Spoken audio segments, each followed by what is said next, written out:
aquele que não tem experiência nenhuma, padre, como é que ele deve iniciar a vida de oração?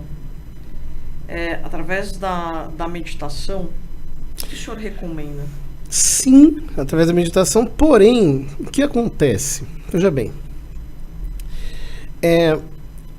o que eu estou vendo hoje é que há muitas pessoas que elas confundem as coisas. Então, por exemplo, vou dar um exemplo prático.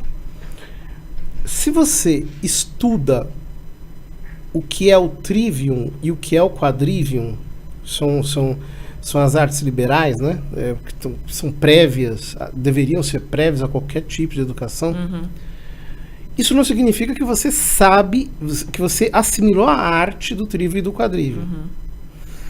Por exemplo, talvez você pegue um poema do Camões ou uma prosa do Caminho do Castelo Branco e não consiga entender. Então você não... A primeira arte liberal, que é a gramática, que no fundo é o letramento, a capacidade de ler em profundidade, você não tem assimilado. Uhum. Mas você estudou por fora que a gramática é importante, então você pode até dar uma palestra sobre a importância da gramática, mas na verdade você é um leitor medíocre. Uhum. Ou, por exemplo, uma das artes liberais é a música. Então você pode estudar a música superficialmente, mas você não saber música, ela não se instalou como uma arte dentro de você. Uhum. A espiritualidade é uma ciência prática. Ela não é uma ciência teórica. Verdade. Então o que acontece? As pessoas estão estudando Garrigou Lagrange, Royo Marin, Padre Eugênio Maria, Tanqueray, como quem estuda, sei lá, um livro de física quântica, um livro de botânica. E elas são capazes de entender aquilo, né? Pegam, sei lá, o Padre Ari inteiro, apreendem aquilo, mas como uma ciência teórica. Sim. Mas elas não sabem fazer aquilo. Então, esse é o grande problema.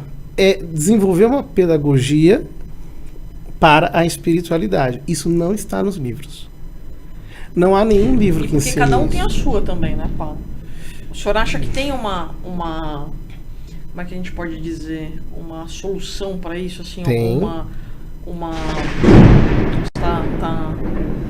Tá chovendo bastante. O senhor acha que tem uma resolução, assim?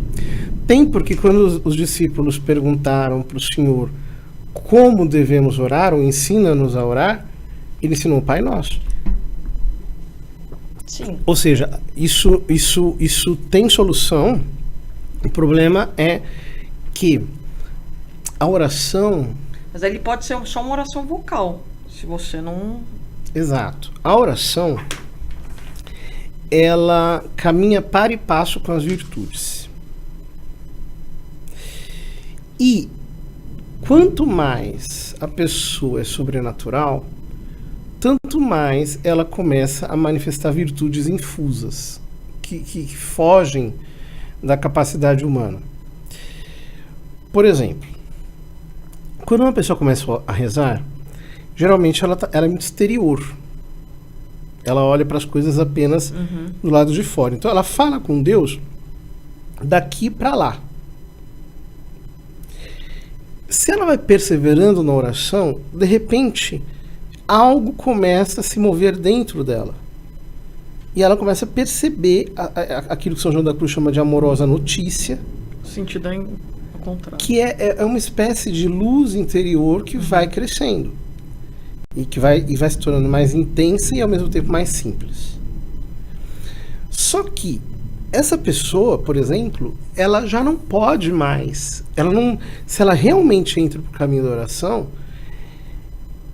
ela vai se desprender da exterioridade. Então, por exemplo, não tem sentido ela querer a comunhão com Deus e depois cair numa balada, ou encher a cara, ou ver indecências na internet. Por quê? Porque aquilo vai tão contra o Deus que ela está experimentando na sua alma, que é espírito, que a própria perturbação exterior passa a ser perturbante para ela. Então, por exemplo, uma pessoa espiritual, ela não vai numa gafieira, não é por uma questão moralista Sim. ou estetista, né? Que, por exemplo, eu não gosto, nunca gostei, achei sempre aquilo muito degradante. Mas não é por isso, é porque a perturbação exterior acaba se tornando para ela mortificante. Ela só descansa quando ela está rezando. Só quando ela pode estar com Deus em oração é que ela está rezando.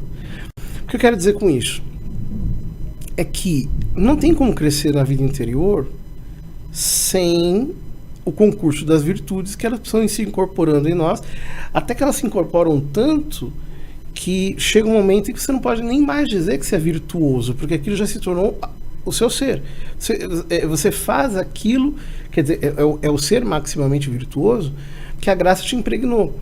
Então, por exemplo, existem virtudes que elas são fundamentais para o crescimento na vida de oração.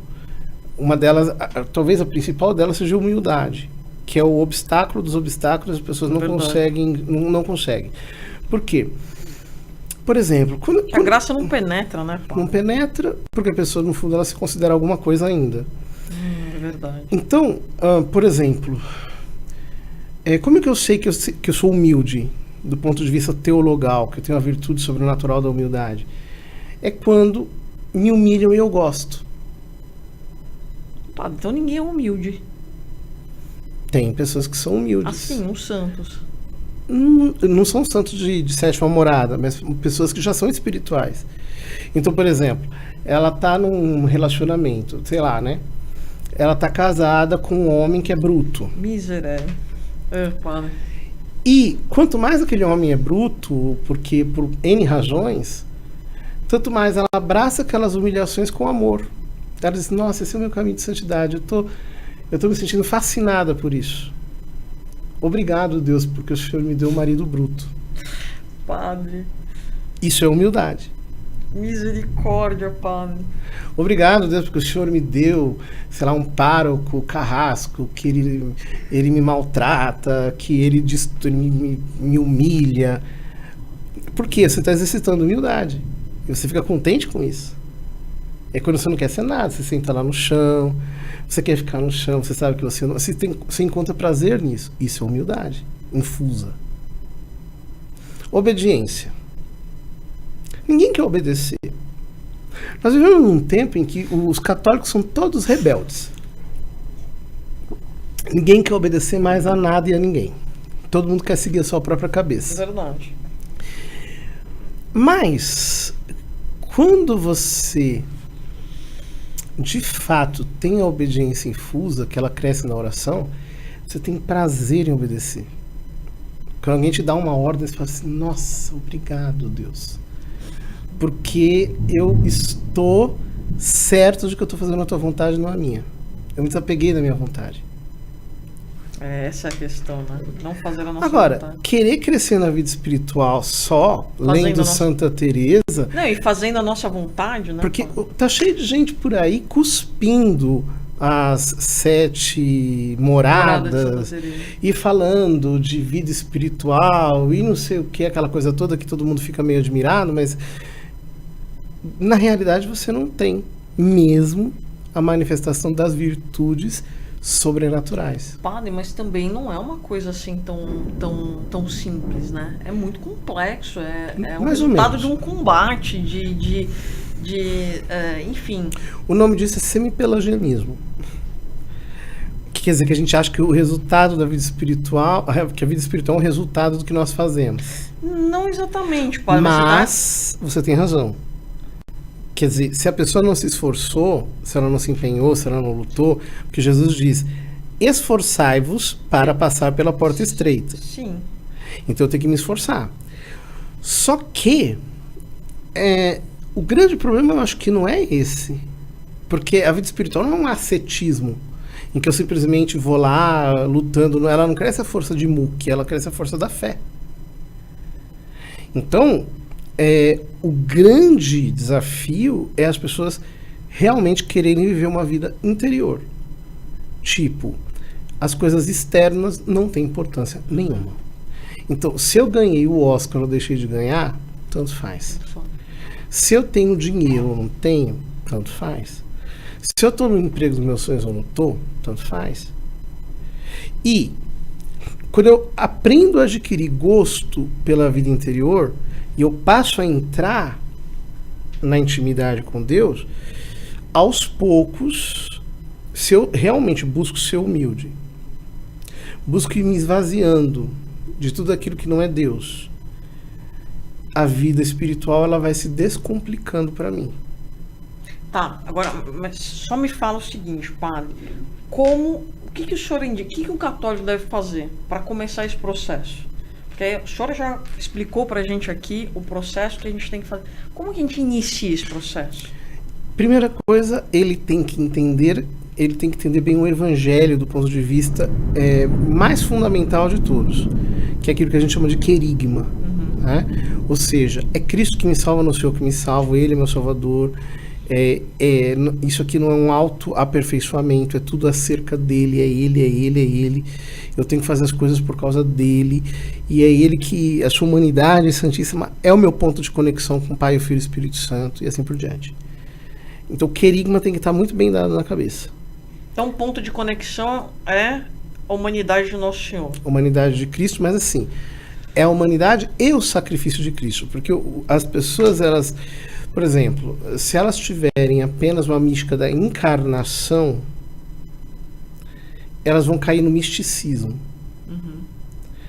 Então eu tenho que entender que o que me salva não é só a pessoa de Cristo, mas o que ele fez. O que ele veio fazer. Então, o seu sacrifício redentor, essas duas dimensões, né?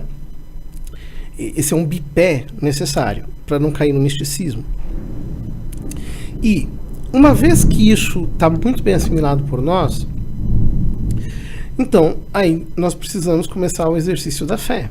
Porque o que ele veio fazer, a gente precisa entender sobre a ótica do Antigo Testamento também, né, padre? Que é uma junção das coisas. O que ele veio fazer é cumprir aquilo que... mas eu tenho que entender o seguinte, que eu posso ser o melhor ser humano do mundo sem o que Jesus fez, eu vou pro inferno. As pessoas não entendem isso. As pessoas acham que se elas forem boas, elas vão para o céu. Não, meu amigo. Entendi. Sem Cristo, você está condenado. Sim. Porque o que me salva é o sacrifício de Cristo. Por que São Paulo diz na 1 Coríntios, nós anunciamos Cristo e Cristo crucificado? Porque em toda a igreja católica, pelo menos a maioria delas, você entra e você tem a cruz. E Cristo pendurado na cruz. É para entender, os protestantes não gostam. Porque eles dizem assim que Jesus já ressuscitou. É verdade que Jesus já ressuscitou, mas nós não podemos esquecer que ele volta com as chagas e que o livro do Apocalipse diz que o Cordeiro está em pé, a palavra em latim é resurrectus, mas como que imolado. E isso significa, no fundo, que o próprio Apocalipse diz que o Cordeiro foi imolado antes da fundação do mundo, ou seja, aquele momento em que Cristo morre, aquele momento é o ponto de conexão do tempo com a eternidade. Então, a história inteira está recapitulada no grito de Cristo no alto da cruz, no instante da sua morte. Por isso os protestantes, por exemplo, não entendem que a gente celebra a missa, né? Eles falam, mas como assim? Está repetindo o sacrifício de Cristo? Não é uma repetição. Eu estou acessando algo que é atual. Inclusive a palavra atualização que a gente utiliza, ela não está muito bem colocada, porque eu não estou atualizando o sacrifício do Calvário. O que eu estou fazendo o sacrifício do Calvário é atual. Eu estou presentificando pelo ministério sacerdotal, de maneira sacramental, aquele sacrifício que é eterno. Padre, o senhor sabe que o senhor me deu essa definição uma vez, eu acho que o senhor nem vai lembrar disso. Há muito tempo atrás eu liguei para o senhor para perguntar exatamente isso.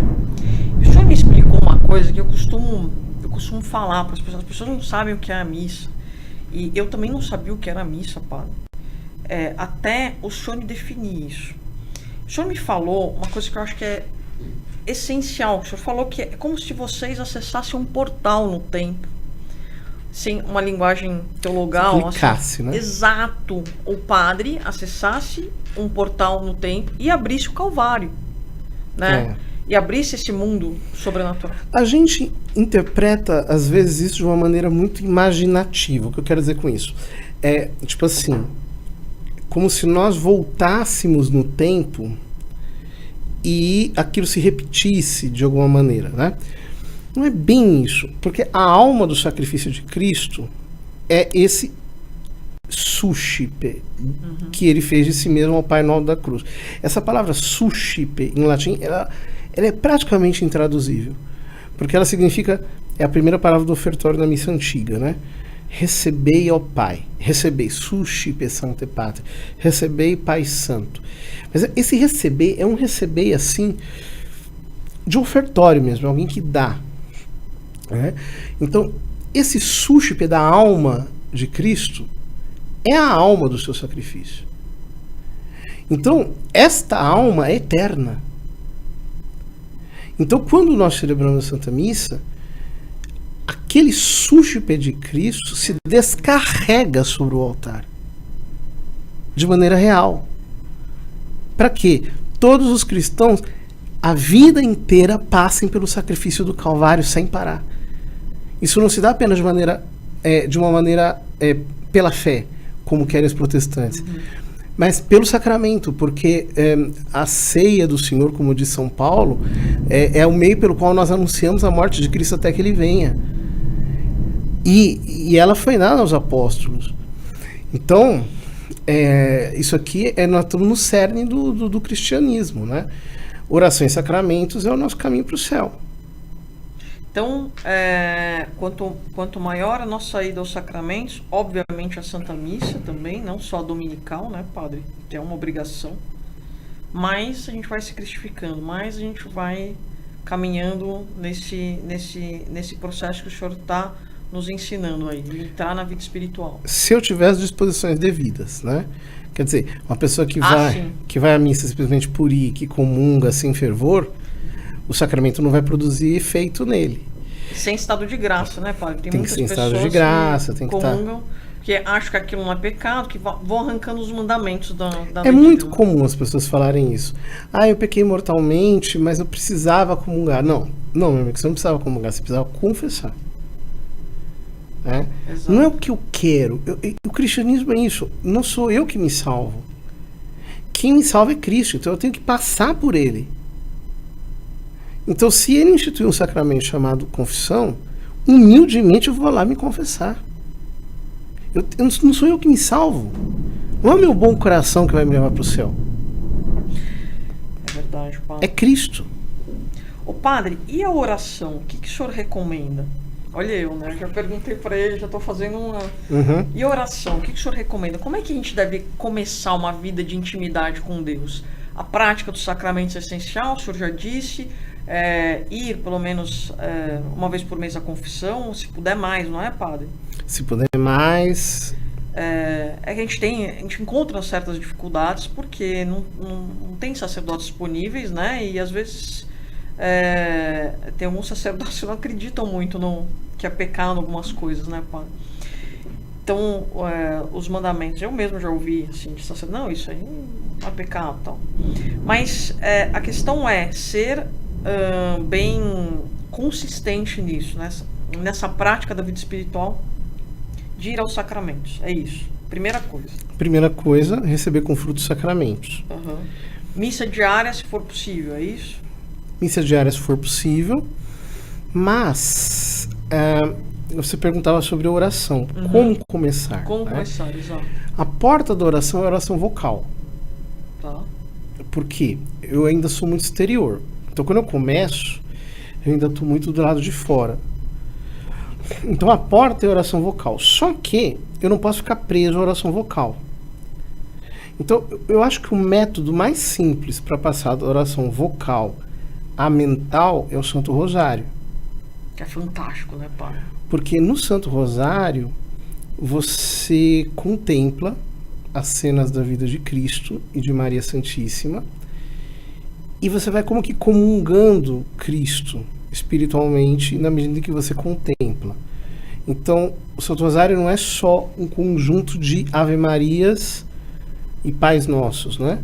O Santo Rosário, ele tem esse elemento da oração vocal, mas ele vai te jogando um pouco para a meditação, para a contemplação. É porque quando você reza a Ave Maria, você contempla os mistérios. E aí o que acontece? A pessoa começa a fazer, ela começa a perceber. Então, por exemplo, se ela reza bem o terço, que a alma dela fica diferente. Ela percebe. É uma coisa impressionante. Isso já aconteceu comigo. Né? Você fica mais à disposição da graça, não é, padre? Fica mais à disposição da graça, mas você percebe.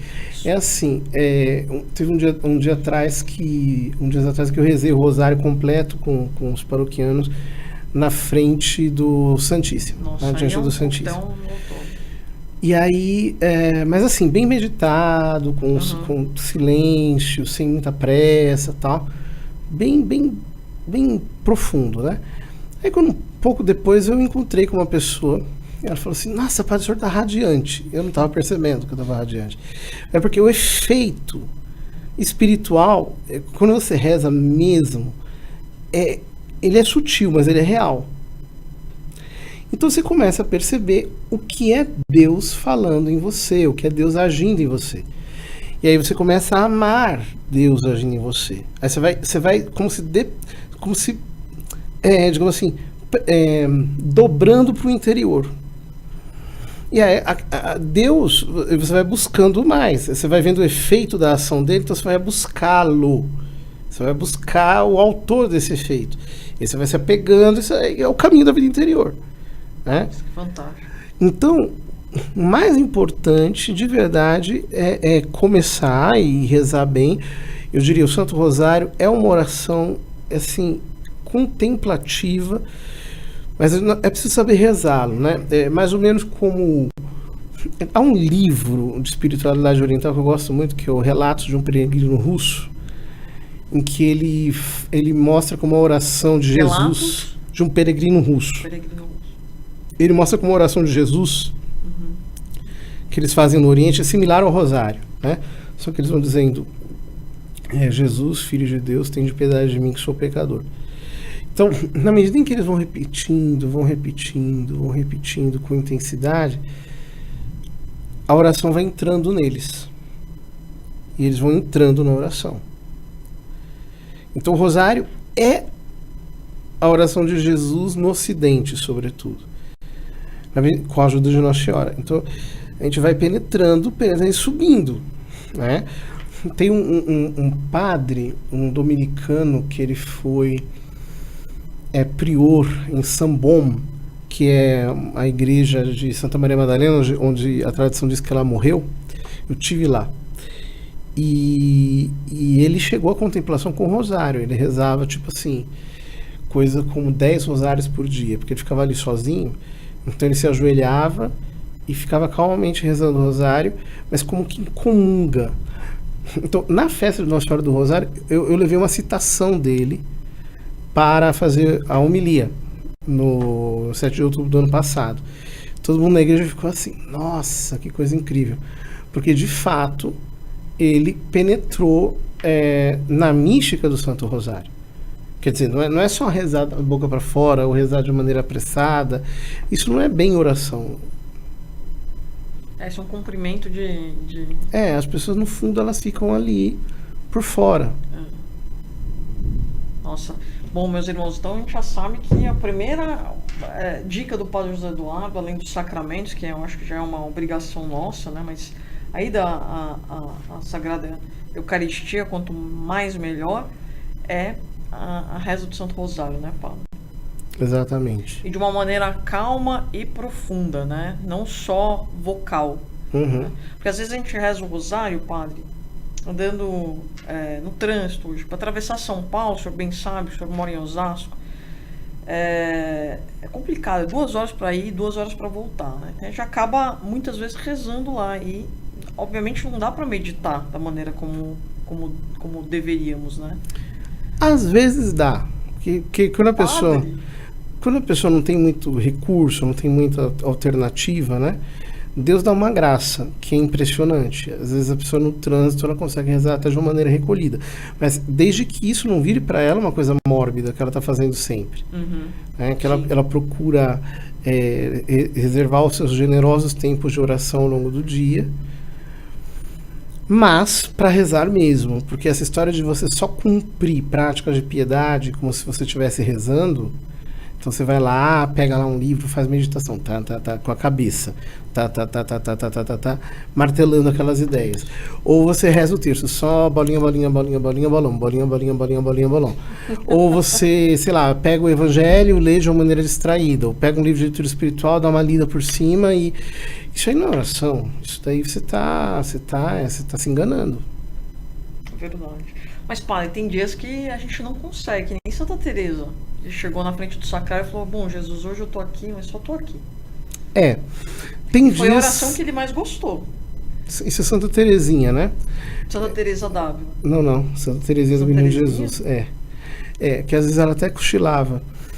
É verdade, mas assim, tem um contexto isso. Por quê? É verdade, às vezes a gente tá um caco. Sim. E aí quando você se coloca aos pés de Deus e você não consegue ir lá grandes voos, mas você tá com o coração nele, você tá vulnerável nas mãos dele, isso é uma demonstração muito grande de fé e de amor, porque você está se contrariando, você não estaria ali. Você está indo porque você, por uma razão sobrenatural, o está, mas então é muito meritória essa oração, sem dúvida nenhuma. E Deus geralmente recompensa isso com grandes consolações ou com grandes desolações, que também são graças, né? Que a gente vai lá e se arrepende, né? Que é uma outra graça que as pessoas elas não pedem muito, que é a graça de se desolar com os seus pecados, né?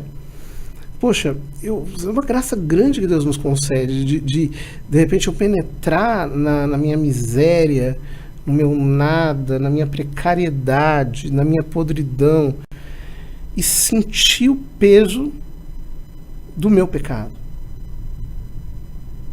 diante dele, que é santo, eu não. E as pessoas não pedem esse tipo de graça, elas só querem se sentir bem. Difícil você ver uma pessoa que diz assim, Deus, me dá a graça de chorar os meus pecados com muita dor, que o meu coração queime de arrependimento. As pessoas não pedem isso. Não pedem. Elas só pedem assim, eu quero dinheiro, eu quero trabalho, eu quero um amigo, eu quero não sei o quê, eu quero uma namorada, eu quero isso, eu quero aquilo, eu quero me sentir bem, eu quero ter um momento gostoso contigo. Elas vão sempre ficar na superfície. Porque, veja, existem dois polos. Deus, que é infinitamente santo, e eu, que sou infinitamente pecador. Eu sou uma miséria. Eu digo, a gente é um pequeno nada. Santa Miriam de Jesus crucificado entendeu isso, né? Ela se chamava a si mesma de Le Petit Rien, o pequeno nada.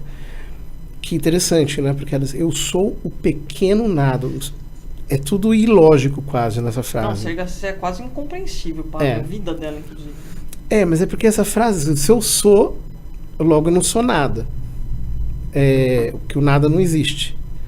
Mas além de ser um nada que não existe, eu ainda sou pequeno. Eu sou um pequeno nada. É um negócio assim. Mas assim, além disso, a gente é ruim. Verdade. Porque há em nós uma propensão para o que não presta. Nossa, é verdade, pá. Se eu não tenho a percepção disso, eu não vou conseguir, diante da minha indigência, me expor à graça e à misericórdia. Porque eu não sei quem sou eu, né, padre? Aí é difícil. Isso, aí não consigo trabalhar. Por isso que o caminho... Santo Inácio dizia, né, que a oração ela sempre tem consolação e desolação. Sem a desolação, quanto mais um santo mergulha na sua própria ruindade, tanto mais ele vai mergulhar na bondade de Deus. Quer dizer, o caminho que leva para cima é para baixo. Jesus disse isso no Evangelho. Quem se eleva será humilhado, quem se humilha será elevado. Nossa. Então as pessoas no fundo fazem tudo errado. Tudo ao contrário. Tudo ao contrário.